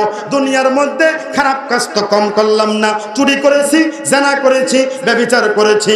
আমার ভাইয়ের, আমার বন্ধুগণ, এই পৃথিবীর মধ্যে পৃথিবীর কোন মানুষ জানুক বা না জানুক, আমরা জানি আমরা নিজেরা কতটা সলিড। কথা বলেন ঠিক কিনা? পৃথিবী না জানো আমি তো জানি, আমি কি পাপ করেছি, হায়, ঠিক কিনা? পৃথিবী না জানো আমি তো জানি, আমি কি পাপ করেছি, হায়, আমার পাপের করলে বিচার, বাঁচার আমার নাই উপায়, দয়াময় তুমি মাফ করো আমায়, মাফ করো আমায়। সকলে বলে আমিন। আমি কতটা ভালো পৃথিবীর কোনো মানুষ জানুক বা না জানুক, আমি কিন্তু ভালো করে জানি। কথা বলেন ঠিক কিনা? রাতের আধারে আমি যুবক কার সাথে চ্যাটিং করে দুনিয়ার মানুষ জানে না, আমি জানি কিনা জানি। এই ভাইরা, রাত্রেবেলায় যখন যাই মাহফিল শেষ করার পরে, আজকে তো অনেক দূরে আসছি, হয়তোবা আপনাদের এলাকায় রাত্রেবেলা থেকে যাব, কাছাকাছি প্রোগ্রামে গেলে রাতে বাড়িতে ফিরে যায়, দেখি অনেক যুবক ভাই এই যে মোবাইল লাগাইছে কানের ভিতরে, আর মোবাইল ছাড়ে না। কি করে না? আর ছাড়ে না। বলে, সকিনা, তোরে ছাড়া তো আমি আর বাঁচি না। আছে কি নাই? বলে, আজ প্রতি রাত জেগে থাকি, সুযোগ পাই না তুমি আসি। বলে কি বলে না? আমরা বলবো আজ প্রতি রাত জেগে থাকি মাহফিল শোনার জন্য, ঠিক না? এই বলেন আজ প্রতি রাত জেগে থাকি আল্লাহকে পাবার জন্য, ঠিক না? ও যুবক ভাই, যুবক ভাইদের উদ্দেশ্য করে আজকে কিছু কথা বলবো। সেটা হলো এই যে রাত্রে বেলায় দুনিয়ার কোনো মানুষ দেখে না, লাইট বন্ধ করে তুমি যে কাজগুলো করতেছো এই পৃথিবীর কেউ দেখে না। আল্লাহ দেখেন কি দেখেন না? আল্লাহ দেখেন কি দেখেন না? কিন্তু আমার বাংলার যুবকেরা আগের চাইতে অনেক ভালো হয়েছে, কথা বলেন ঠিক কিনা? দেখলেন না আজকের আমাদের মাননীয় এমপি সাহেব যুবক, কথা বলেন ঠিক কিনা? আল্লাহ রসুলও বলছে মুরব্বীরা আমার সহযোগিতা করে নাই, আমার সহযোগিতা করেছে যুবকরা। যুবকদের এনার্জি হারায় গেছে। লিল্লাহি তাকবীর, লিল্লাহি তাকবীর। এই জন্য মুসলমান, আগে আমরা দেখতাম যাত্রাপালা, গান বাজনা প্রত্যেকটা পাড়ায় পাড়ায় হয়তো, কথা বলেন ঠিক কিনা? কিন্তু আজকের বাংলার মুসলমানরা, বাংলার যুবকেরা জেগেছে, ইসলামের বিজয় হবে ইনশাআল্লাহ, হবে তো ইনশাআল্লাহ। যুবক ভাইরা, আমরা আর কোনোদিন গুনাহ করব না। গুনাহ করতে গেলে আল্লাহকে ভয় করব, গুনাহ করতে গেলে আল্লাহকে ভয় করব, মৃত্যুর কথা স্মরণ করব। আমাকে একদিন আমার মালিকের সামনে দাঁড়াইতে হবে, আল্লাহর সামনে আমাকে দণ্ডায়মান হইতে হবে, কথা বলেন ঠিক কিনা? এই জন্য আমার ভাইয়েরা, আমার বন্ধুগণ, ওই আল্লাহ পাকের বান্দার মনের মধ্যে মৃত্যুর ভয় জেগেছে। মৃত্যুর ভয়ে জাগার পর সন্তানদেরকে ডাক দিয়ে বলতেছে, ও আমার সন্তানরা, তোমরা আমারে কবর দিবা না, আমার মৃত্যুর পরে আমার লাশটাকে জ্বালায়া দিবা। নাউজুবিল্লাহ বলেন, আমার লাশটাকে জ্বালায়া দিবা। সন্তানদেরকে ওই আল্লাহর বান্দা ওসিয়ত করতেছে। তার কিছুদিন পরে আল্লাহ পাকের ওই বান্দা দুনিয়া থেকে মৃত্যুবরণ করলো। ওসিয়ত অনুযায়ী ওই লোকের সন্তানরা তাকে আগুনের মধ্যে পড়লো। আগুনের মধ্যে পড়ার পর ওই আল্লাহ পাকের বান্দার সন্তানরা ওই লাশটাকে পড়ার পরে তার বাবা ওসিয়ত করেছিল যেই ছাইগুলো হবে ওই ছাইগুলোকে অর্ধেক নদীর মধ্যে ভাসায় দিতে, অর্ধেক পাহাড়ের মধ্যে যেন বাতাসের সাথে উড়াইয়া দেয়। তার চিন্তা ভাবনা ছিল এরকম করলে আমাকে আল্লাহর সামনে আর দণ্ডায়মান হইতে হবে না। জোরে বলেন নাউজুবিল্লাহ। আল্লাহর সামনে দাঁড়াইতে হবে না, এই বলে দুনিয়ার মধ্যে অনেকেই পাপাচার করে, কি করে না? এই বলে কি পাপাচার করা যাবে? যাবে না। আমার ভাইরা, আমার বন্ধুগণ, শেষ মুহূর্ত পর্যন্ত যখন এই কাজ করেছে, আল্লাহ পাক রব্বুল আলামিন ফেরেশতাদেরকে বলে, ও আমার ফেরেশতারা, ও এই কাজটা কেন করলো? ওর সবগুলা ছাই একত্রিত কর। একত্রিত করার পরে আল্লাহ পাক রব্বুল আলামিন ওই বান্দাকে জিজ্ঞাসা করে, ও আমার বান্দা, তুমি এই কাজ কেন করলা? বলতেছে, আল্লাহ, জীবনে খারাপ কাজ তো কম করি নাই। ও মালিক, জীবনে খারাপ কাজ কম করি নাই। ওগো আল্লাহ, তোমার সামনে এই চেহারা নিয়ে কেমনে দাঁড়াবো সেই ভয়েই তো আমি এই কাজ করেছি। আল্লাহ পাক রব্বুল আলামিন বলেন, বান্দা, তোমার ভিতরে এই পরিমাণ ভয় চলে আসছে, যা, এই ভয়ের কারণে আমি আল্লাহ তোকে মাফ করে দিলাম। আল্লাহর ভয় রাখার দরকার আছে কি নাই? যাদের হৃদয়ে আছে আল্লাহর ভয়, তারা কভু পথ ভুলে যায় না, ঠিক না? আমার ভাইয়েরা, আমার বন্ধুগণ, আল্লাহ পাক রব্বুল আলামিন এই জন্যই তো বলেছেন, ও আমার ইমানদার বান্দারা, তোমরা আমি আল্লাহকে ভয় করো। কেমন ভয় করবা? ভয় করার মতো ভয় করো, যেমন ভয় করেছিল সাহাবায়ে কেরাম। ওই সাহাবায়ে কেরাম বিপদের মধ্যে পড়ার পরও কোনোদিন তারা খারাপ কাজ করতো না, নামাজ কাজা করতো না, তারা রোজাকে কখনো বাদ দিত। সামনে আসতেছে রমজান, অনেককেই দেখবেন দিনের পরে দিন না খেয়ে থাকে, কোনো সমস্যা নাই। কিন্তু রমজান মাসে রোজা রাখতে বললে বলে, হুজুর, গ্যাস্ট্রিকের সমস্যা। কিসের সমস্যা? হ্যাঁ হুজুর, গ্যাস্ট্রিকের সমস্যা। মনে করবেন যারা বলবে গ্যাস্ট্রিকের সমস্যা, ও এক নম্বরের বাটপার, কথা বলেন ঠিক কিনা? আমার ভাইরা, আমার বন্ধুগণ, আল্লাহ পাক রব্বুল আলামিন রমজান মাস দিয়েছে বান্দাকে মাফ করার জন্য। কিন্তু এখন অসাধু কিছু ব্যবসায়ী তারা চিন্তা করেছে, আল্লাহ যেহেতু মাফ করে দিবে, আমরা একটু বাটপারি বাড়ায় করি। নিত্য পণ্যের দামের দিকে তাকায় দেখেন কি পরিমাণ দাম বেড়ে গেছে। কথা বলেন ঠিক কিনা? আমার ভাইরা, আমার বন্ধুগণ, আল্লাহ পাক রব্বুল আলামিন ওই সমস্ত অসাধু ব্যবসায়ীদের হেদায়েত দিক, সকলে বলে আমিন। আমার ভাইরা, আমার বন্ধুগণ, আল্লাহ পাকের পয়গম্বরের জলিল কদর সাহাবী, নাম তার ছিল আব্দুল্লাহ আনসারী। নাম কি? নাম কি বলেন? আব্দুল্লাহ আনসারী আল্লাহ পাকের পয়গম্বরের জলিল কদর সাহাবী ছিলেন। ওই সাহাবী আল্লাহ পাকের পয়গম্বরের পিছনে 5 ওয়াক্ত নামাজ আদায় করতেন। আমার ভাইয়েরা, আমার বন্ধুগণ, আপনাদেরকে এই হাদিসটা শোনানোর উদ্দেশ্য এটাই, সেটা হলো আজকে আমরা বিভিন্ন অজুহাত দিয়ে নামাজ কাজা করি, আছি কি নাই? বিভিন্ন অজুহাত দিয়ে আজকে আমরা রোজা কাজা করতেছি, বিভিন্ন অজুহাত দিয়ে আমরা আজকে দুনিয়ার পাপাচারের সাথে লেগে আছি। কিন্তু আল্লাহ পাকের পয়গম্বরের সাহাবী হাজার বিপদের মধ্যেও পরেও তারা কোনোদিন খারাপ কাজ করে নাই, বিপদের মধ্যে পড়েও তারা কোনোদিন অন্যায় কাজ করে নাই। জোরে জোরে বলা যাবে কি সুবহানাল্লাহ? আমার ভাইয়েরা, আমার বন্ধুগণ, আল্লাহ পাকের পয়গম্বরের সাহাবী, নাম তার হলো আব্দুল্লাহ আনসারী। আব্দুল্লাহ আনসারী আল্লাহ পাকের পয়গম্বরের পিছনে 5 ওয়াক্ত নামাজ আদায় করে, কিন্তু সবার পরে মসজিদে নববীতে যায়, সবার আগে নামাজ থেকে তাড়াতাড়ি বাড়িতে ফিরে আসে। সাহাবায়ে কেরাম আপনার আমার পয়গম্বরের কাছে, আপনার আমার পয়গম্বরের কাছে নালিশ দিয়ে দিল, পয়গম্বর গো, আপনার সাহাবী আব্দুল্লাহ আনসারী মুনাফিক হয়ে গেছে। আব্দুল্লাহ আনসারী সবার পরে মসজিদের মধ্যে আসে, আবার সবার আগে মসজিদ থেকে আপনার সাহাবী বের হয়ে যায়। ওগো পয়গম্বর, আপনার সাহাবী মুনাফিক হয়ে গেছে। ওই মুহূর্তের মধ্যে পয়গম্বর সাহাবায়ে কেরামদেরকে বলতেছে, ও আমার সাহাবায়ে কেরাম, এই খবরটা নেওয়ার জন্য আমরা আব্দুল্লাহ আনসারীর বাড়িতে যাব। আব্দুল্লাহকে গিয়ে আমরা জিজ্ঞাসা করব। আল্লাহ পাকের পয়গম্বরের সাহাবীরা যখন নাকি আব্দুল্লাহ আনসারীর বিরুদ্ধে পয়গম্বরের কাছে নালিশ দিল, নালিশ দেওয়ার পর আপনার আমার পয়গম্বর সাহাবায়ে কেরামদেরকে বললেন, ও আমার সাহাবায়ে কেরাম, আমরা সকলেই মিলে আব্দুল্লাহ আনসারীর বাড়িতে যাব। যাওয়ার পরে তাকে জিজ্ঞাসা করব কেন সে সবার পরে মসজিদের মধ্যে যায়, আবার সবার আগে কেন সে মসজিদ থেকে বের হয়ে যায়। একটা দিন নির্ধারণ করা হলো। দিন নির্ধারণ করার পর আব্দুল্লাহ আনসারীর বাড়িতে পয়গম্বর সহকারে পয়গম্বরের সাহাবী আবু বকর ওই দলের সাথে ছিলেন, পয়গম্বরের সাহাবী উমর ফারুক রাদিয়াল্লাহু তাআলা আনহু ওই দলের সাথে ছিলেন, উসমান রাদিয়াল্লাহু তাআলা আনহু ওই দলের সাথে ছিলেন, আলী রাদিয়াল্লাহু তাআলা আনহু ওই দলের সাথে ছিলেন, আর অনেক সাহাবায়ে কেরাম সকলে মিলে আব্দুল্লাহ আনসারীর বাড়িতে চলে গেলেন। যাওয়ার পরে সাহাবায়ে কেরাম আব্দুল্লাহ আনসারীকে ডাক দেয়।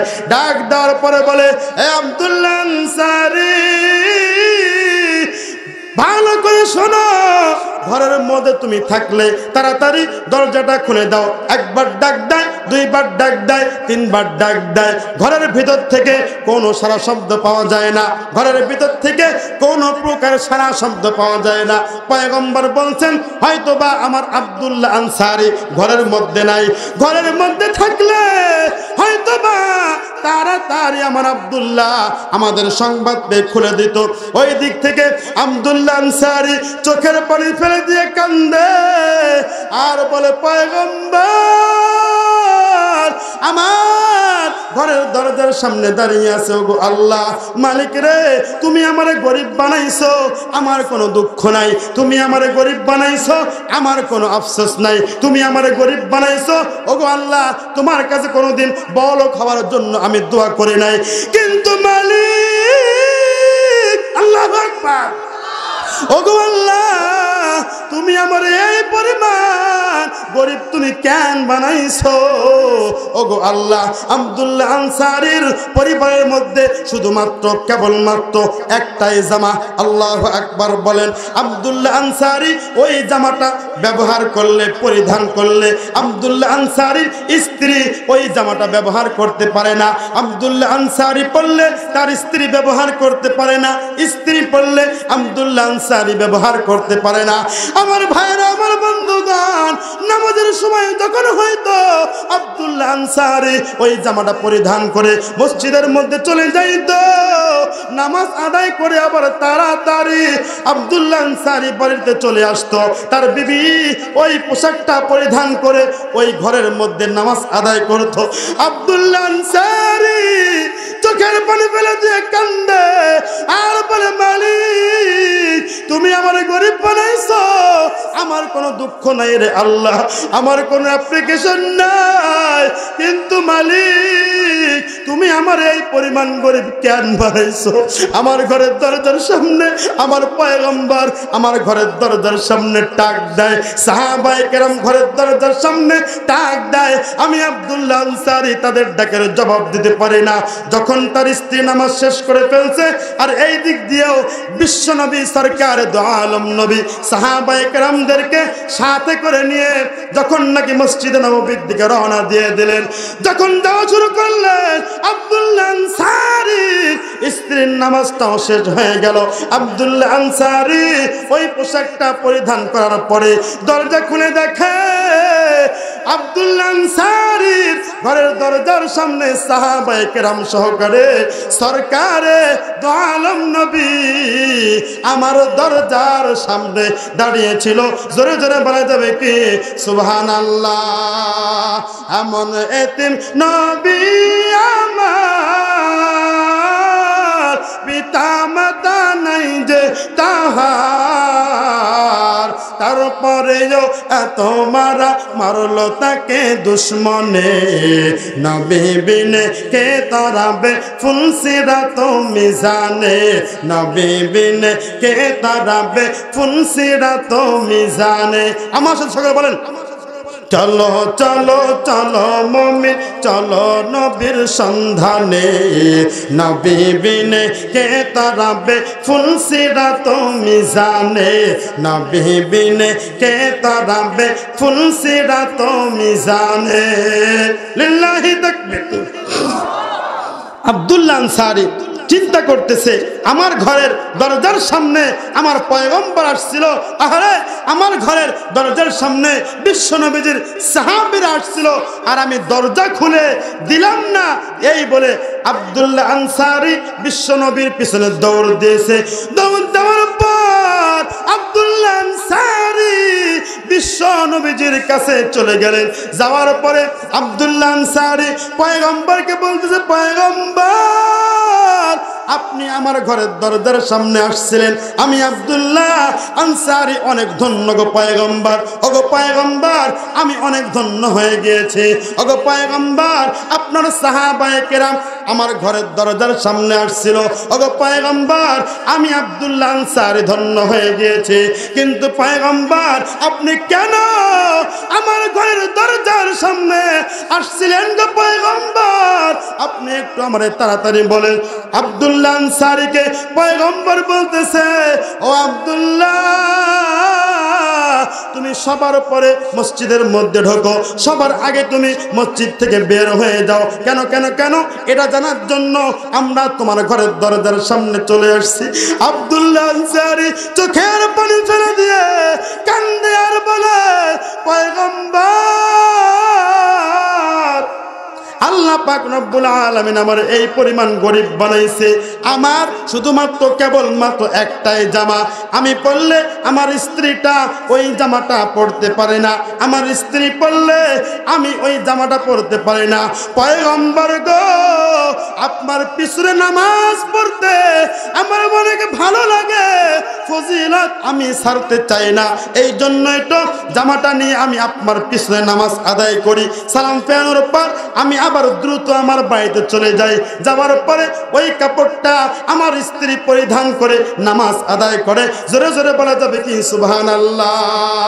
পয়গম্বর চোখের পানি ফেলে দিয়ে কান্দে আর মালিককে ডাক দিয়ে বলে, আল্লাহ আমার জামানার মধ্যে এই পরিমাণ গরিব মানুষ আছে যার শুধুমাত্র কেবলমাত্র একটাই জামা। আল্লাহু আকবার বলেন। পয়গম্বর এই দিক থেকে কান্না শুরু করে দিলেন। পয়গম্বর কাঁদতেছে, এই দিক থেকে আবু বকর সিদ্দিক রাদিয়াল্লাহু তাআলা আনহু এই দিক দিয়ে দ্রুত চলে আসছে।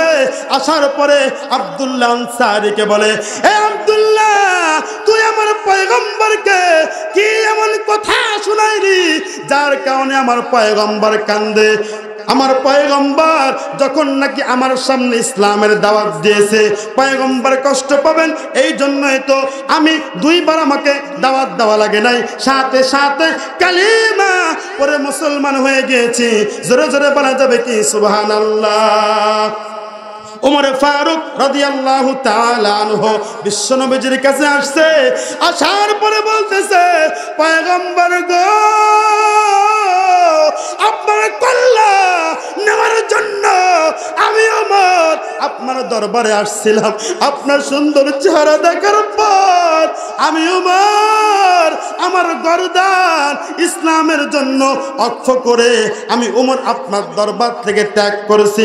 আব্দুল্লাহ আনসারীকে ডাক দিয়ে বলতেছে, আব্দুল্লাহ আনসারী, তুই আমার পয়গম্বরকে কি এমন কথা শোনাইলি যেই কথার কারণে আমার পয়গম্বর কান্না শুরু করে দিয়েছে?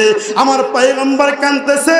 উসমান রাদিয়াল্লাহু তাআলা আনহু জিজ্ঞাসা করেন, আলী রাদিয়াল্লাহু তাআলা আনহু আব্দুল্লাহ আনসারীকে জিজ্ঞাসা করেন।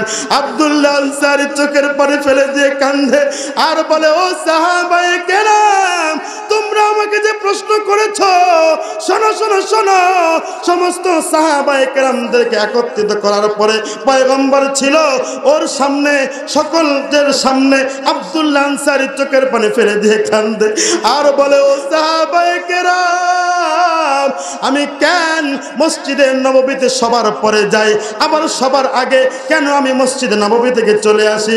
আমার শুধুমাত্র কেবলমাত্র আমার পরিবারের মধ্যে আল্লাহ পাক রব্বুল আলামিন একটাই জামা দিয়েছেন, ওই জামাটা পরিধান করে বিশ্ব নবীজির পিছনে নামাজ আদায় করা লাগবে। এই জন্যই তো মসজিদে নববীতে ছুটে যাই। ও সাহাবায়ে কেরাম, ভালো করে শোনো, আমার বিবিও তো নামাজ আদায় করবে, এই জন্য দ্রুত সালাম ফেরানোর পরে আমি আমার ঘরের মধ্যে চলে যাই। ওই জামাটা আমার স্ত্রী পরিধান করে দ্রুত নামাজ আদায় করে। আমার ভাইয়েরা, আমার বন্ধুগণ, এই কথা শোনার পরে সাহাবায়ে কেরাম ক্রন্দন করতেছে। উসমান কান্দে, আলী কান্দে, আবু বকর কান্দে, ওমর ফারুক রাদিয়াল্লাহু তাআলা আনহু কান্দে, বিশ্ব নবী সরকার দু আলম নবী কান্দে আর বলে, মালিক, কাল কঠিন কিয়ামতের ময়দানে ওগো আল্লাহ, আমার জামানার মধ্যে এই পরিমাণ গরিব মানুষ আছে আর আমি জানি না। উসমান কান্দে, আলীও কান্দে, আবু বকর কান্দে, ওমর ফারুক কান্দে। এই দিক থেকে দেখা যায় উসমান রাদিয়াল্লাহু তাআলা আনহু ওই মজলিসের মধ্যে ছিলেন। পয়গম্বর আরেক দিক থেকে তাকায় দেখেন, দুইটা সন্তান একটা খেজুর গাছের সাথে বাঁধা ছিল।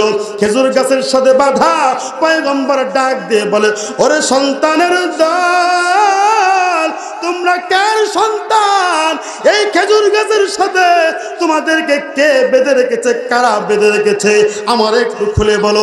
সন্তানরা চোখের পানি ফেলে দিয়ে কান্দে আর বলে, পয়গম্বর, যে আব্দুল্লাহ আনসারী এতক্ষণ পর্যন্ত আপনার সাথে কথা বলতেছিল, আমরা ওই আব্দুল্লাহ আনসারীর সন্তান। আপনার আমার পয়গম্বর ওই দুই সন্তানকে ডাক দিয়ে বলে, আরে সন্তানের দল, তোমাদেরকে তোমাদের বাবা কেন বেঁধে রেখেছে? এই দিক থেকে সন্তানরা বলে, পয়গম্বর গো, এই যে খেজুর গাছ দেখতেছেন, এই খেজুর গাছ দুইটা হলো, একটা ইহুদের খেজুর গাছ। ওই খেজুর গাছ থেকে খেজুর এসে আমাদের আঙ্গিনার মধ্যে পড়ে।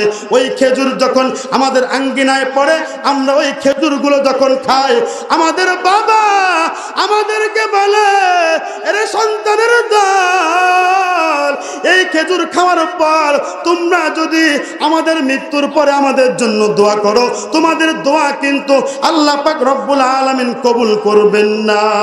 আল্লাহু আকবার।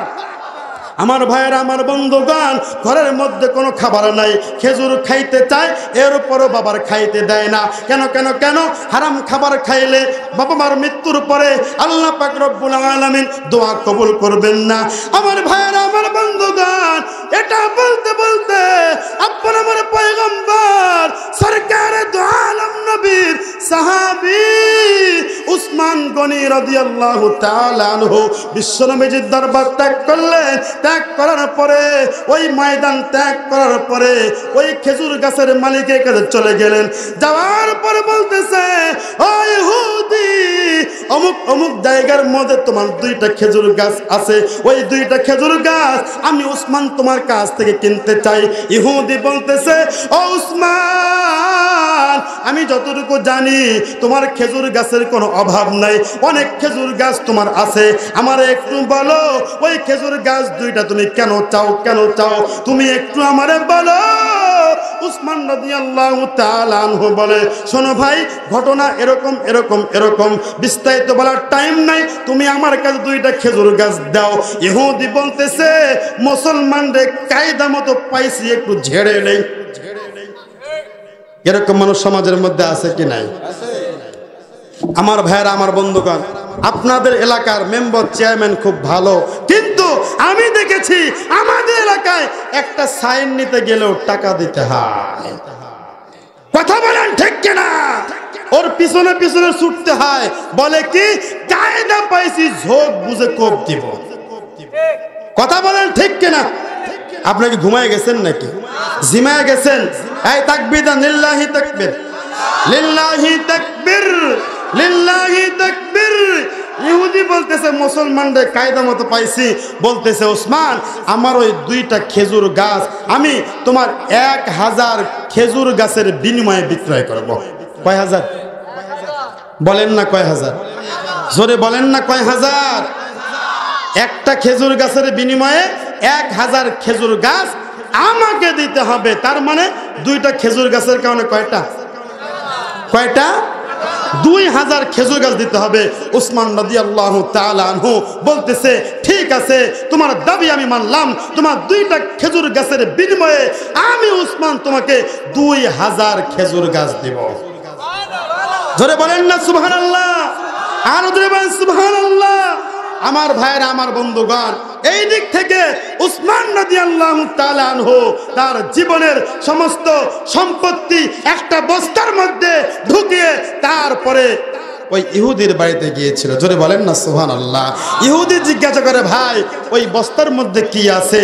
উসমান রাদিয়াল্লাহু তাআলা আনহু ওই ইহুদিকে জবাব দেয়, শোনো ও ইহুদি, ভালো করে শোনো, আজকে শুধুমাত্র কেবলমাত্র 1000 2000 খেজুর গাছ নয়, ওই 2টা খেজুর গাছের বিনিময়ে আমি উসমানের সমস্ত সম্পত্তি চাইলে আমি উসমান আমার জীবনের সব সম্পদ তোমাকে দিয়ে দিতাম।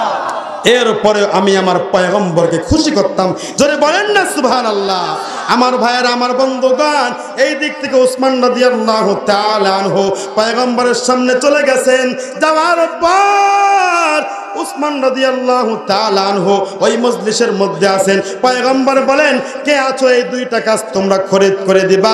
এই দিক থেকে উসমান রাদিয়াল্লাহু তাআলা আনহু বলেন, পয়গম্বর, খরিদ করা হয়ে গেছে, আপনারা টেনশন করতে হবে না। লিল্লাহি তাকবীর। আমার ভাইরা, আমার বন্ধুগণ, বিশ্বনবী উসমানকে বলতেছে, ও উসমান, তোমার জন্য আল্লাহ পাক রব্বুল আলামিন জান্নাতে ঘর বরাদ্দ করেছে। কোথায় ঘর বরাদ্দ করেছে? বলেন না কোথায়? এর মানে হলো দান করলে পরকালে উপকার পাওয়া যাবে কি যাবে না? কথা বলেন, যাবে কি যাবে না? যাবে, অবশ্যই যাবে। আল্লাহ পাক রব্বুল আলামিন বলছেন, ও আমার ইমানদার বান্দারা, তোমরা নামাজ আদায় করো, তোমরা নামাজ আদায় করো। আল্লাযীনা ইউমিনুনা বিল গায়বি ওয়া ইউকিমুনাস সালাতা। আল্লাহ পাক রব্বুল আলামিন যেখানে ঈমান আনার কথা বলেছেন, নামাজের কথা বলেছেন, সেখানে বলেছেন, ও আমার ইমানদার বান্দারা, তোমরা আমার টাকা থেকে তোমরা আমার রাস্তায় ব্যয় করো। সবাই ঠিক বলে না? জোরে বলেন না ঠিক? জোরে বলেন না ঠিক? আমার ভাইয়েরা, আমার বন্ধুগণ, এই জন্য আল্লাহর রাস্তায় যদি কেউ টাকা পয়সা দেয়, তার জন্য জান্নাতের মধ্যে ঘর বরাদ্দ আল্লাহ করবেন কি করবেন না? বুখারী শরীফ থেকে একটা ছোট্ট একটা হাদিস শোনাবো, শুনবেন তো ইনশাআল্লাহ। আল্লাহ পাক রব্বুল আলামিন কাল কঠিন কিয়ামতের ময়দানে আল্লাহ পাক রব্বুল আলামিন বাইতুল্লাহ শরীফকে বলবে, ও বাইতুল্লাহ শরীফ, যাও তুমি জান্নাতের মধ্যে ঢুকে পড়ো। খুশি হন নাই মনে আপনারা, তাই না? হ্যাঁ, খুশি হন না আপনারা? বাঙালি জাতি কোন জায়গায় সুবহানাল্লাহ বলতে বইটাও যায় না, কথা বলেন ঠিক কিনা? এত সুন্দর কথা বলতেছি, কথায় কথা মনে পায় না, বলেও পায় না। বলবো কি? বলবো? পিছনের ভাইয়েরা বলবো? হ্যাঁ বলবো। দেখেন রাত্রেবেলায় একটা মেয়ে প্রচুর কান্নাকাটি করতেছে। কি করতেছে? প্রচুর কান্নাকাটি করতেছে। তার কান্না দেখে তার দাদিও কাঁদতেছে। কে কাঁদতেছে? দাদিও কাঁদতেছে। ওই সময় দাদির কান্না থেকে পাশে ওই ছোট্ট মেয়ের মা শুয়েছিল, ওই মাও কাঁদতেছে। যখন রাত্রিবেলায় ওই মেয়ের বাবা বাড়িতে আসছে, বাড়িতে আসার পরে দেখে কিরে আমার মেয়ে কান্দে, আমার মা কান্দে, আমার বউ কান্দে, ওই লোক কান্না শুরু করে দিয়েছে।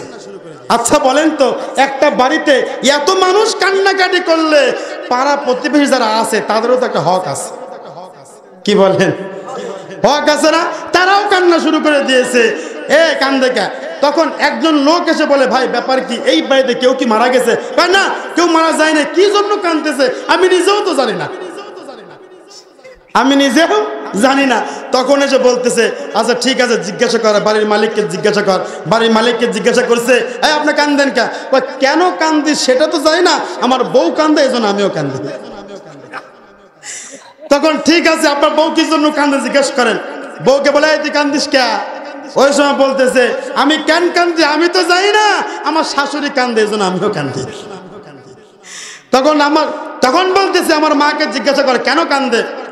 যখন জিজ্ঞাসা করা হয়েছে ওই মেয়ের দাদিকে, বলে আমি কি জন্য কান্দি আমি তো জানি না, আমার নাতির সাথে একসাথে ঘুমাই, আমার নাতি কান্দে এই জন্য আমিও কান্দি। নাতিকে জিজ্ঞাসা করা হয়েছে, তুই কান্দিস কে? ওই মেয়ে বলতেছে, আমি স্বপ্নে দেখেছি আমার বিয়ে হয়েছে। কি হয়েছে? আমি স্বপ্নে দেখি আমার বিয়ে হয়েছে। এই নানি বা দাদি, শুধু তাই নয়, বিয়ে হওয়ার পরে স্বামীর সাথে সংসার করতে গিয়ে আমার 2টা বাচ্চা হয়েছে। ওই বাচ্চারা কূপের মধ্যে পড়ে গিয়ে মারা গেছে, আমি কাঁদবো না। কথা বোঝেন নাই? এই জন্য আমি কাঁদতেছি। মানে স্বপ্নে দেখেছে বাচ্চা মারা গেছে, এই জন্য কাঁদতেছে। আমার বাংলাদেশের মুসলমানরা যেখানে ঠিক বলতে হবে সেখানে ঠিক বলতে পারে না, কখন কোন জায়গায় কি বলতে হবে, কোন জায়গায় কাঁদতে হবে, কোথায় কাঁদতে হবে না, ওইটাও যায় না। কথা বলেন ঠিক কিনা? কথা বুঝতে পারছেন? এই জন্য কথা বলে হু হা একটু করবেন। কথা বলেন ঠিক কিনা? বুখারী শরীফ থেকে একটা হাদিস শোনাইতে চাইছিলাম। আল্লাহ পাক রব্বুল আলামিন কিয়ামতের ময়দানে বাইতুল্লাহ শরীফকে জান্নাতে দেবেন।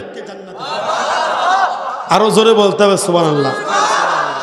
যখন বাইতুল্লাহ শরীফকে আল্লাহ পাক রব্বুল আলামিন জান্নাতের মধ্যে ঢুকায়া দিবেন, জান্নাতে ঢুকানোর সময় ওই বাইতুল্লাহ শরীফ আল্লাহ পাক রব্বুল আলামিনকে বলবে, রব্বুল আলামিন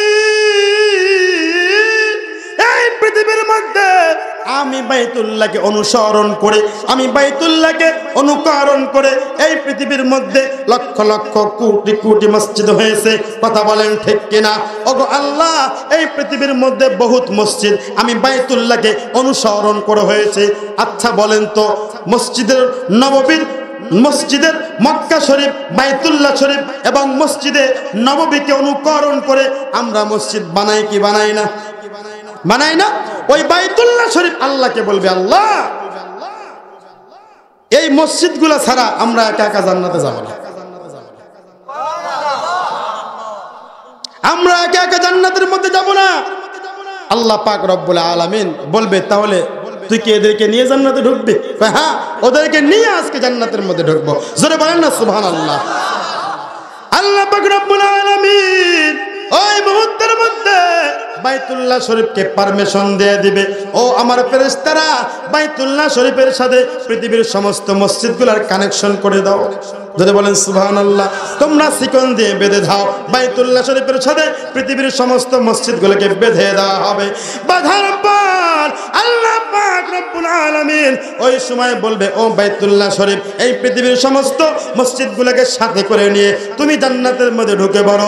এই পৃথিবীর সমস্ত মসজিদগুলা আল্লাহকে বলবে, মালিক আমরা একা একা তোমার জান্নাতের মধ্যে ঢুকবো না। জোরে জোরে বলা যাবে কি সুবহানাল্লাহ। আল্লাহ পাক রব্বুল আলামিন বাইতুল্লাহ শরীফকে যখন জিজ্ঞাসা করবে, সমস্ত মসজিদগুলোকে যখন জিজ্ঞাসা করবে, তাহলে তোমরা কেমনে তোমরা জান্নাতের মধ্যে ঢুকবা? এই পৃথিবীর সমস্ত মসজিদগুলো বলবে, মালিক রে, আমরা মসজিদকে তোমার যেই বান্দারা আবাদ করেছে, 5 ওয়াক্ত নামাজ পড়ে এই মসজিদগুলোকে যারা আবাদ করেছে, নিজের ঘর পাকা ছিল না কিন্তু মসজিদকে পাকা বানাইছে, নিজের ঘরে টাইলস ছিল না কিন্তু মসজিদকে যারা টাইলস লাগাইছে, নিজের ঘরের মধ্যে ফ্যান ছিল না কিন্তু মসজিদগুলোকে যারা ফ্যান লাগাইছে, ওগো আল্লাহ, এই কিয়ামতের ময়দানে তোমার বান্দাদেরকে রেখে আমরা একা একা জান্নাতে ঢুকবো না, জান্নাতে ঢুকবো না। ওগো আল্লাহ, আমাদেরকে এই লোকগুলোকে দাও, এই লোকগুলোকে নিয়ে আমরা জান্নাতের মধ্যে ঢুকবো।